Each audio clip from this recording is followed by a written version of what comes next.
My parents sold my $3,600 gaming PC without asking to fund my sister's shopping spree, so I took back my life and walked out forever. Hey, everyone. I don't usually post stuff like this, but I need to vent because I'm still fuming over what went down a few months ago. A bit about me first. I'm 22, and I've been into gaming and PC building for as long as I can remember. It's not just a hobby, it's been my passion since I was a kid. I've spent years saving up from part-time jobs, freelance gigs, and every birthday or holiday gift I could stretch to build what I called my dream rig, a custom $3,600 gaming PC. It wasn't just about gaming either. I used it for freelance graphic design, which helped me earn extra cash and learn some skills for the future. Now let me introduce you to my family. My parents are the classic we know what's best types, but their definition of best usually revolves around my younger sister, Tiffany. Tiffany is 18 and has always been the golden child. If you've ever met someone who thinks the world revolves around them, that's her. She's all about designer clothes, expensive shoes, and anything trendy. And my parents? They bend over backward to make sure she has everything she wants, even if it means stepping on me to do it. So, I grew up in a house where it was always clear Tiffany came first. If money was tight, it meant I had to give something up. My mom would say things like, "You're older, you can handle disappointment better," or "You're a boy, you don't need as much." I got used to it and figured, whatever, I'll just work hard for what I want. I didn't resent Tiffany, I just focused on my own goals and stayed out of their way. Fast forward to a few months ago. It was a regular Saturday. I'd been out with my friend Ethan. He's my best buddy, and the guy I game with the most. We were talking about the next big gaming tournament we wanted to join, and even brainstorming strategies for how we'd dominate. I got home that afternoon, ready to hop on my PC and start practicing, but when I walked into my room, there was the surprise. My desk was empty. My PC, my monitor, my peripherals, everything was gone. For a second, I thought I'd been robbed, but nothing else in the house seemed out of place. I ran downstairs to find my parents sitting in the living room, casually chatting over coffee like it was just another day. "Hey, where's my computer?" I asked, trying not to freak out. Mom glanced at me, not even remotely bothered. "Oh, we sold it." I stared at her, trying to process what I'd just heard. "You what? Sold it? What do you mean you sold it?" Dad sighed, like I was being dramatic. "Your sister needed new clothes for an event. We didn't have the money, so we sold the computer. It was just sitting there." "Just sitting there?" My voice got louder. "That computer wasn't just sitting there. I worked for years to build it. I use it for my freelance work." "Don't take that tone with us," Mom snapped. "We're your parents, and we did what was best for the family. Tiffany has an important event, and you can always save up for another computer." I couldn't believe what I was hearing. Save up for another one? Do you even understand how much time and effort went into building that PC? And what about my work? How am I supposed to meet deadlines now? And what the heck is this event for Tiffany that's more important than my computer? Dad, in full dad mode, waved me off. "Freelance work isn't a real job anyway. You spend more time playing games than working." They always said that. And I didn't care. Gaming was part of my life, sure, but that PC wasn't just for fun. It was how I earned money and built something entirely my own. The fact that they couldn't see that, or didn't care, was like a slap in the face. I stormed back to my room, but I couldn't calm down. I texted Ethan to tell him what happened. He was just as shocked. "Dude, that's insane. They didn't even ask you first?" "Nope," I replied. "Just sold it for Tiffany's stupid event. She's so spoiled, man. You should have hidden the PC or something. Hindsight, right?" But at that moment, all I could think about was how years of effort were wiped out in an instant, and no one in my family seemed to care. That night, I decided to confront Tiffany. I walked into her room, and there she was, spinning around in front of her mirror in one of her new dresses. "Do you even know what Mom and Dad did to buy you all this stuff?" I asked, leaning against her doorframe. She barely glanced at me. "What are you talking about?" "They sold my computer," I said, "my $3,600 gaming rig gone, just so you could have your designer haul." She shrugged, still admiring herself. "So? It's just a computer. You can always build another one." I couldn't believe her indifference. "That wasn't just a computer, Tiffany. It was years of saving, working, and building. It was my livelihood. Not my problem, she said with a smug grin. It's not like I told them to sell it. She paused for a second, her tone turning defensive. Besides, it's not my fault they thought it was a good idea. They're the ones who actually sold it, not me. Her words made my blood boil. You mentioned it, didn't you? You knew exactly what they'd do, and you let it happen. Tiffany rolled her eyes, like I was being dramatic. Oh, please don't act like I control what Mom and Dad do. If they sold your precious little computer, it's because they thought it was the best choice. That's on them, not me. I stood there, staring at her. I couldn't believe how heartless she was. She paused for a second and added, Maybe if you weren't so obsessed with your little games, you'd understand what's actually important. I have an image to maintain. You're just sitting in your room playing video games all day. I walked out before I said something I'd regret. Talking to Tiffany was pointless. She didn't see the problem because she'd never had to work for anything in her life. Everything she wanted was handed to her on a silver platter, and my parents were happy to keep it that way. Over the next few days, things at home were tense. My parents acted like nothing happened, while Tiffany paraded around in her new clothes. Every time I thought about how casually they decided to sell something so important to me, my frustration grew. Ethan kept checking in, trying to keep me grounded. You gotta do something, man. Don't let them get away with this. And yeah, he's right. I couldn't just sit back and let them treat me like a doormat. But I also kept thinking about sucking it up and ignoring it. I truly don't know anymore. Do you guys think I'm overreacting? The days that followed were rough. I could barely look at Dad and Mom without feeling like my blood was boiling. Every time Tiffany waltzed past me, flaunting her designer haul, it was like she was rubbing it in my face. I tried to avoid them as much as possible, holed up in my room with my old beat-up laptop. I used it to get by with freelance work, but it was so slow, like using a toaster to bake a cake. It was a far cry from my custom-built PC, and every time I struggled to meet a deadline or fix a crash, my frustration grew. Ethan was a lifeline during all this. He kept me sane when I felt like I was drowning in frustration. He'd call me up at random times just to check in, or talk about something completely unrelated, like the latest game updates, or a funny meme he'd seen. One night, as I was venting to him again about how ridiculous my family was being, he said, "You know what? It's not personal, Sonny. It's strictly business, except in your case, they made it personal. And now they're treating it like business." It was personal. This wasn't just some financial transaction. This was my family showing me exactly where I stood in their priorities. At that moment, I realized I had to do something, not just to get my computer back, but to make them see they couldn't keep treating me like an afterthought. So, I gathered every piece of proof I could find that the PC was mine. Receipts from the components I'd bought, photos of the build process, and even screenshots of my freelance earnings to show how important it was for my work. I also reached out to the person who had bought the PC. They were sympathetic but firm, no refunds unless I paid them back the $1,200 my parents had sold it for. And here I am right now. I'm actually thinking about letting it go. It seems like too much trouble, and honestly, the thought of confronting my parents again makes me want to smash my head against a wall.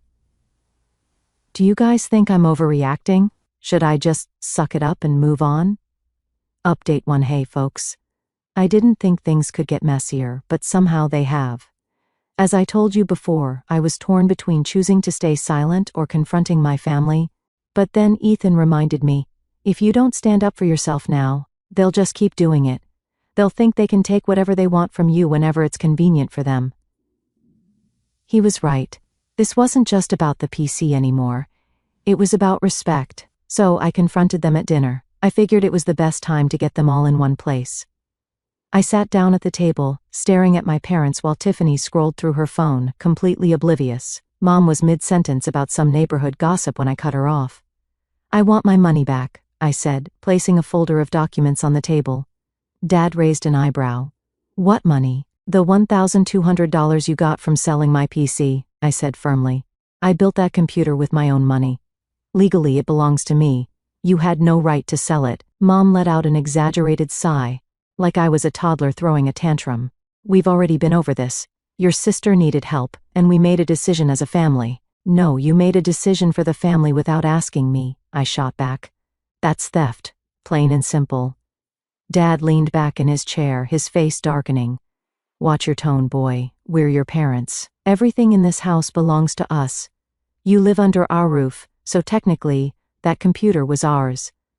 That's not how it works, I said, keeping my voice steady even though I wanted to scream. I pulled out a receipt and held it up. This says I paid for the parts with my own money. This is proof that it was mine. And this, I handed them the buyer's copy of the transaction, proves you sold it for $1,200. You owe me. Mom gasped, like I'd just told her I was disowning them. How dare you accuse us of stealing? We did this for Tiffany. She's your sister. Family is about sacrifice. Yeah, it seems like I'm the only one making sacrifices, I snapped. Tiffany gets everything handed to her, and I'm expected to just roll with it. Not anymore. Either you pay me back or I'll take legal action. You wouldn't dare, Mom hissed. Try me, I said, locking eyes with her. Tiffany, who had been silent up until now, finally chimed in. Oh my God, are you seriously threatening Mom and Dad over a computer? You're pathetic. No, I said, glaring at her. What's pathetic is that you're perfectly fine with taking advantage of someone else's hard work without a second thought. You knew what they did, and you didn't care. She rolled her eyes. It's not my fault they decided to sell it. I didn't make them do anything. I shot back. You mentioned it to them. You knew exactly what you were doing, Tiffany. She gave me an attitude. I only mentioned your computer because you're always complaining about how busy you are with work. I thought you'd appreciate the break. Appreciate the break? I said, my voice rising. Do you even hear yourself? That computer was my livelihood. Tiffany smirked, unfazed. Wow, you're twisting this into my fault. You're the one who's always talking about how you're independent. I figured you wouldn't mind helping out the family for once. Isn't that what being independent is all about? My fists clenched under the table. Helping out? You didn't need a designer haul, Tiffany. You just wanted it. There's a difference. She scoffed. Maybe you're just mad because I know how to get what I want, and you're too busy sulking to figure it out. Don't blame me for being better at this than you. I swear I almost slapped her, but my dad slammed his hand on the table, making everyone jump. Enough. We'll pay you back, but don't expect anything else from us. You're on your own from now on. I laughed bitterly. I've been on my own for years. The difference now is I'm done letting you take advantage of me. The next day, they handed me $1,200 in cash, their faces tight with anger. I took the money without a word. It wasn't a victory, but it was a step forward. I contacted the buyer again, and they agreed to sell the PC back to me for the same price. Picking it up felt like getting a piece of my identity back. But as much as I loved having my rig again, I now know things won't go back to the way they were. My parents and Tiffany aren't going to change, and I can't keep living under a roof where I'm treated like a second-class citizen. It's time to figure out my next move. I'm honestly thinking of moving out. Is it a good idea, or am I putting myself in more trouble? Update 2. Hey, again. So, after my last update, I started brainstorming ways to get out. I knew moving out wasn't going to be easy. I didn't have a huge savings cushion, and rent wasn't cheap. But I had my freelance work, and I was determined to make it work. I called Ethan. He'd been my sounding board through this whole mess, and I knew he'd have ideas. Dude, you need to get out of there, Ethan said as soon as I told him my plan. You can crash at my place for a bit if you need to. Thanks, man, but I think I need my own space. I've been living under their thumb for too long. I just need to figure out how to swing it financially. Ethan was silent for a moment, then said, What if you double down on your freelance stuff? You're good at it, and there's definitely demand out there. You could even start streaming again. He wasn't wrong. I dabbled in streaming before, but life had gotten in the way. Now, with my PC back and a fire lit under me, it seemed like the perfect time to give it another shot. That night, I started researching apartments. My budget was tight, so I focused on small studios or shared housing. After a few hours of scrolling through listings, I found a tiny place a few miles away. It wasn't much, a single room with a kitchenette and a bathroom, but it was within my price range and close enough to town that I wouldn't feel isolated. I reached out to the landlord, who agreed to meet me the next day for a tour. When I walked into the apartment, it hit me how real this was becoming. The place was bare bones, but I wanted it. I signed the lease that same day and felt a weight lift off my shoulders. The next challenge was packing up my life without tipping off my family. I wasn't planning on making a dramatic exit, but I also didn't want to give them a chance to guilt trip me into staying. Over the next week, I slowly started moving my stuff out. I'd take a box or two at a time and stash it at Ethan's place until I was ready to make the final move. Meanwhile, I dove headfirst into freelancing and streaming. I updated my portfolio, reached out to past clients, and even started advertising my services on forums and social media. The response was better than I expected, and within days, I had enough work lined up to cover my first month's rent. As my move-out day approached, I started avoiding my family as much as possible. Tiffany didn't seem to notice. She was too busy flaunting her latest designer bag on social media. My dad and mom, on the other hand, seemed to sense something was up. They started dropping little comments at dinner like, "You've been awfully quiet lately," or "You should let us know if you're planning anything big." I brushed them off with vague answers, but I could feel their eyes on me. The final straw came 2 nights before my move. I was in my room, packing up the last of my gear, when my mom knocked on my door. "Can we talk?" she asked, stepping inside before I could even answer. "I don't really have anything to say to you," I muttered, shuffling papers on my desk. "Just hear me out," she said, sitting on the edge of my bed like everything was normal. "You have to understand, we didn't sell your computer to hurt you. Tiffany mentioned it when we were trying to figure out how to help her. She said you didn't use it that much anymore and that it was worth a lot of money. We thought maybe it was a good idea." I turned to face her, my jaw tightening. "So, you're saying this was Tiffany's idea?" She sighed, looking almost guilty. "Not exactly, but she suggested it, and we thought she made a valid point. You've always been so independent, we thought you'd understand." Her words made my stomach churn. Tiffany had planted the seed, and my parents had just run with it. "You thought I'd understand?" I said, my voice sharp. "Understand that you sold something I worked years for because Tiffany wanted a new wardrobe?" Mom flinched but didn't respond. Instead, she stood up and left, as if her half-hearted explanation was supposed to make it all better. That's the kind of person Tiffany was. She twists things to get what she wants. She'd act innocent, drop a hint here and there, and suddenly, her ideas became my parents' plans. The morning of my move came faster than I expected.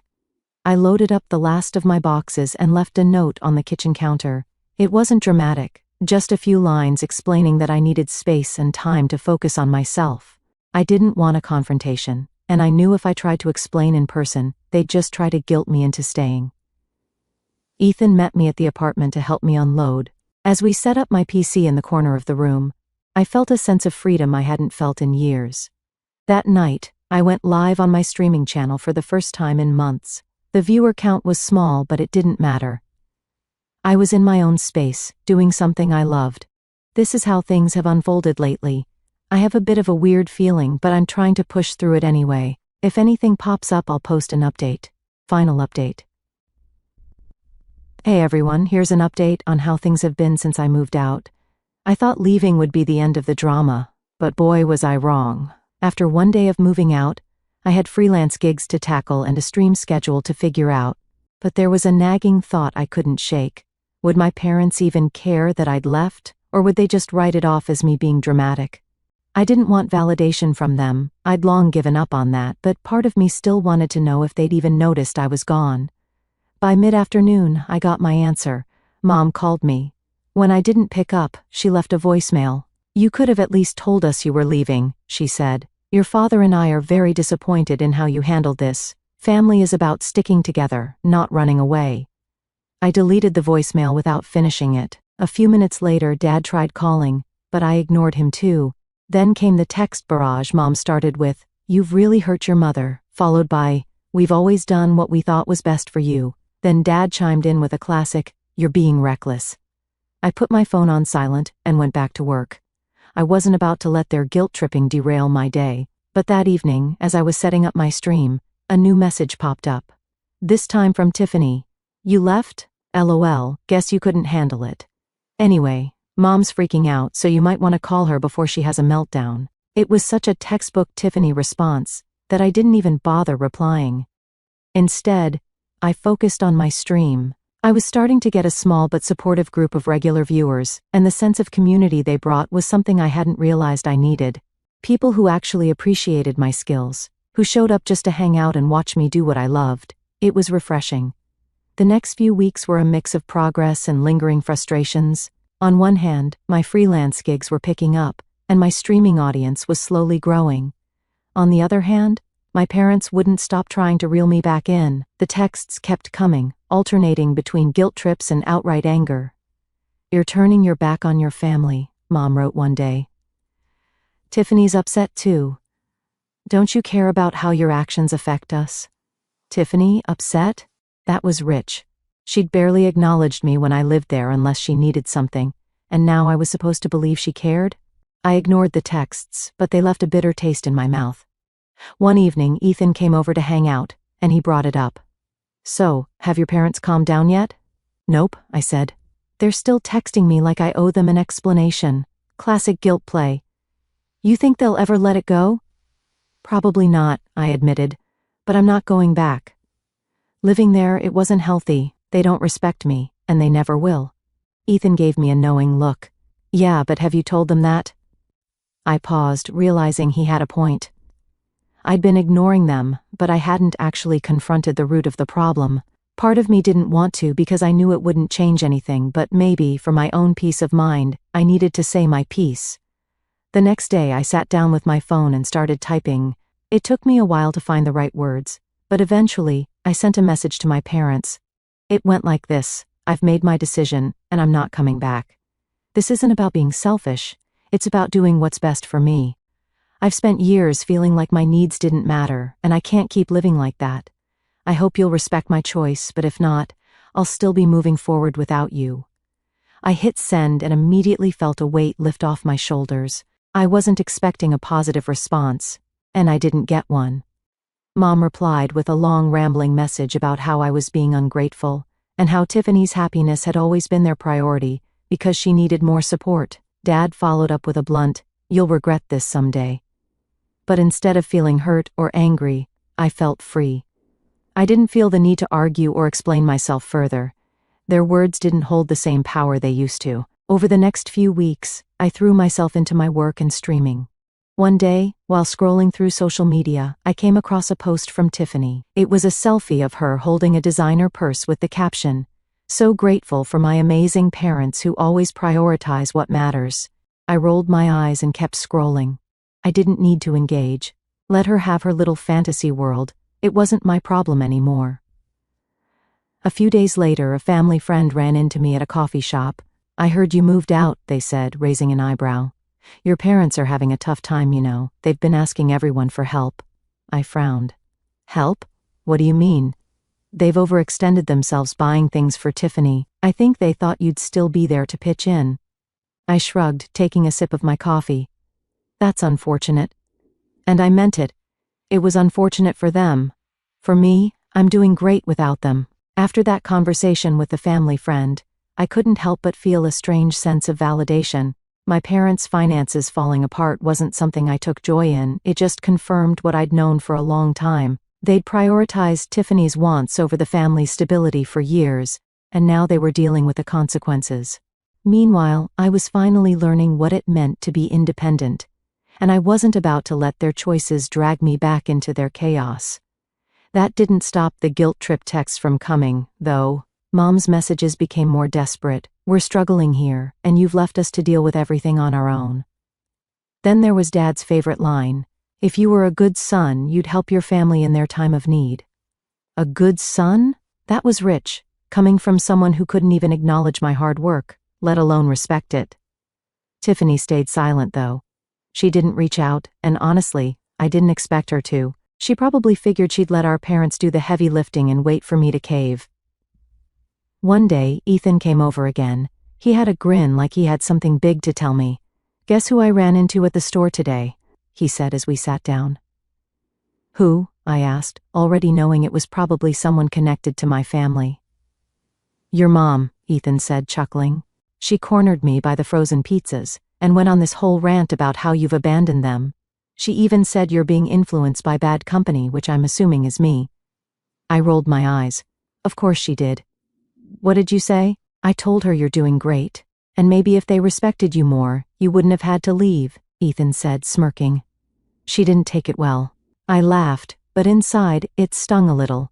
Not because of what Mom said, at this point, I was used to her dramatics, but because it was another reminder of how little they understood me.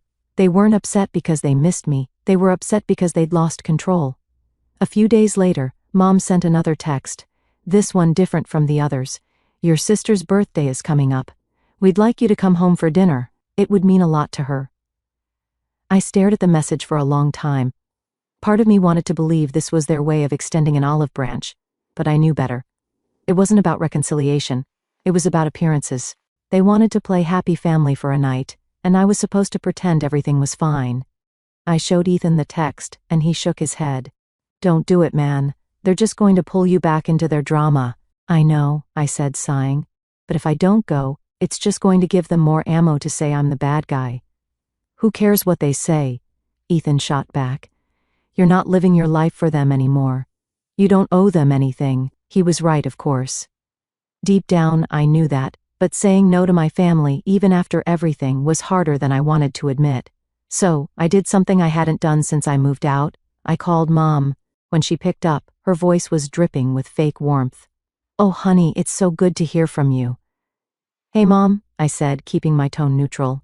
I got your text about Tiffany's birthday. Yes, we're having a nice dinner, just the family, she said quickly. Tiffany would love for you to be there. I don't think I can make it, I said firmly. I'm really busy with work right now, and honestly, I don't think it would be a good idea. There was a long pause before she responded. You're really going to let your sister down like this? After everything we've done for you? And there it was, the guilt card, right on schedule. Mom, this isn't about Tiffany, I said. It's about the fact that every time I try to have a relationship with you guys, it feels like I'm the only one putting in any effort. I'm not coming to dinner because I'm done pretending everything's fine when it's not. She didn't take it well, to say the least. Fine, she said. If you want to throw your family away, that's your choice. But don't come crying to us when you realize what you've lost. That was the last straw. Mom, I've spent my entire life trying to earn your approval, and it's never been enough. So no, I'm not throwing anything away. I'm just finally putting myself first. Goodbye. I hung up before she could respond, my hands shaking. It felt like cutting a rope that had been holding me back for years. I wasn't sure what would come next, but I knew I couldn't keep living in their shadow. After that call, I blocked Mom and Dad's numbers. It wasn't an easy decision, but I knew it was necessary. The constant texts and calls weren't helping anyone, and I needed space to focus on my own life. Tiffany didn't even bother reaching out, which, honestly, made things easier. With the family drama out of the picture, I was able to throw myself fully into my work and streaming. One night while I was streaming, someone in the chat asked, "What made you start streaming?" For a moment I hesitated. I hadn't talked about my family situation publicly. It felt too personal. But then I realized it didn't matter. I started streaming because it's something I'm passionate about, I said, but also because I wanted to prove to myself that I could build something on my own, without anyone holding me back. The chat lit up with messages like respect, and you're an inspiration, dude. It felt good to know people appreciated what I was doing, not just for the gameplay but for the story behind it. As the weeks turned into months, I noticed that I wasn't angry anymore. I still didn't want a relationship with my parents or Tiffany, but I didn't feel the need to dwell on it. Cutting ties had given me the peace I needed to move forward, and for the first time, I felt truly free. One day Ethan and I were hanging out, and he asked, "So, do you think they'll ever apologize?" I shrugged. Probably not, but honestly, I don't need them to. I'm finally living my life on my own terms, and that's enough for me, and it was. Now, I'm building a life where my hard work is valued and my passions are celebrated, not dismissed. To anyone reading this and dealing with something similar, you don't have to stay where you're not respected. You deserve better. And walking away isn't giving up, it's choosing yourself. Thank you guys for all your support and comments. It really meant a lot to me.